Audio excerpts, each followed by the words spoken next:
स्वागत है आपका भक्ति की संगत के इस पावन मंच पर, जहां हर शब्द में भक्ति है, हर कथा में आत्मा की पुकार। यहाँ हम लेकर आते हैं वो अमृतमयी कहानियाँ जो न सिर्फ मन को शांति देती हैं, बल्कि जीवन को एक नई दिशा भी दिखाती हैं।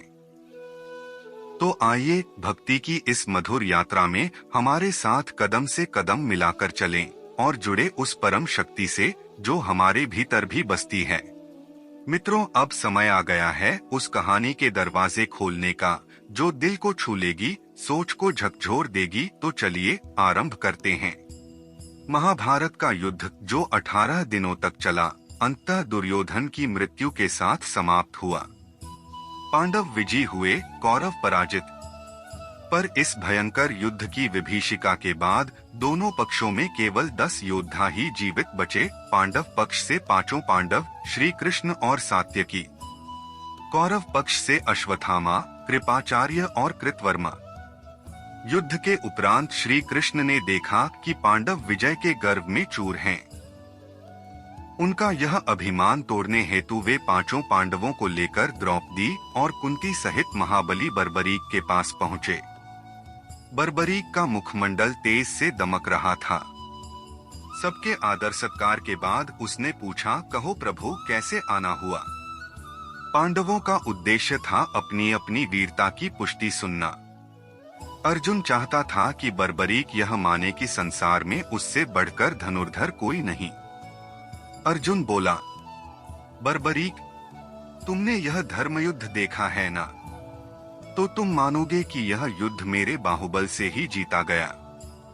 18 दिन तक गांडीव की टंकार से दिशाएं गूंजती रहीं।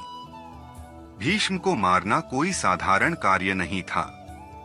द्रोण, भगदत्त, जयद्रथ और कर्ण, सभी का अंत मेरे ही हाथों हुआ।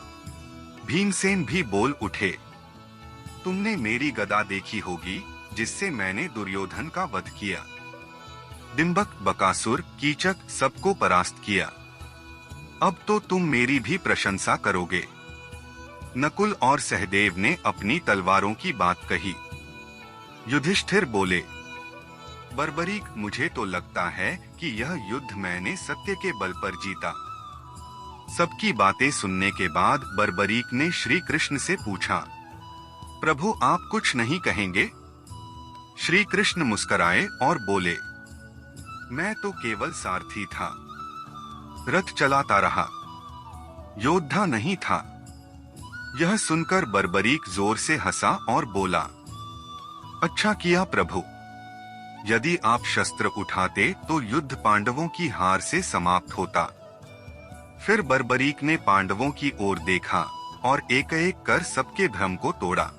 अर्जुन की ओर देखकर बोला, अर्जुन, जब भीष्म ने तुम्हारी सेना को तहस-नहस किया, रथ तोड़ दिया, तुम मूर्छित हो गए। श्री कृष्ण ने प्रतिज्ञा तोड़कर तुम्हारी रक्षा की। शिखंडी की आड़ में निहत्थे भीष्म पर बाण चलाना, यही तुम्हारी वीरता है। जयद्रथ वध भी श्री कृष्ण की माया के बिना असंभव था। द्रोणाचार्य ने भी पांडव पक्ष की स्थिति दयनीय कर दी थी। युधिष्ठिर की ओर देखकर बोला, आपने सत्य की बात की, लेकिन गुरु के समक्ष झूठ बोला। अश्वत्थामा मारा गया, यह कहकर गुरु द्रोण को मानसिक आघात देकर मृत्यु की ओर ढकेला। धीरे से जोड़ा, नर नहीं हाथी, लेकिन गुरु ने वह नहीं सुना। भीमसेन से कहा, भीम, तुमने बकासुर और कीचक जैसे राक्षस मारे, लेकिन युद्ध में गदा कब काम आई? कर्ण के सामने तो हाथियों की ओट में छुप गए थे। उसने तुम्हें जीवन दान दिया, मार सकता था पर नहीं मारा। कर्ण के प्रति श्रद्धा प्रकट करते हुए कहा, कर्ण ने तुम सबको जीवन दान दिया। उसके बाणों के आगे सब निष्प्रभ थे। रथ का पहिया कीचड़ में फंसा था, निहत्था था, तब मारा गया। अर्जुन, यह वीरता नहीं थी, यह श्री कृष्ण की रणनीति थी। दुर्योधन की बात करते हुए बोला, दुर्योधन गदा युद्ध का श्रेष्ठ ज्ञाता था।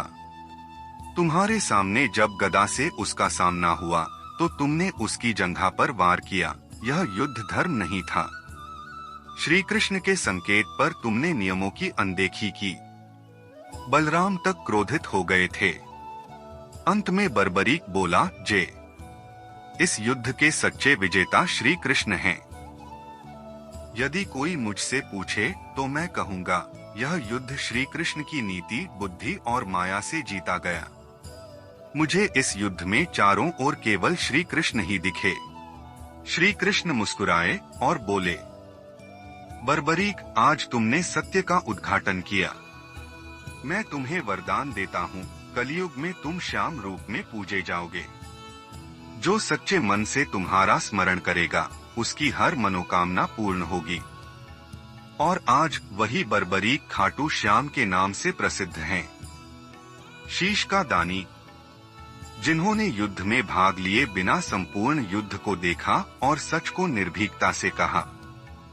जो खाटू श्याम के चरणों में आता है, उसकी हर मनोकामना पूरी होती है। अगर आपको यह कथा अच्छी लगी तो हमारे चैनल को जरूर सब्सक्राइब करें, वीडियो को लाइक करें और इस दिव्य कथा को अपने दोस्तों के साथ शेयर करें। जय श्री श्याम।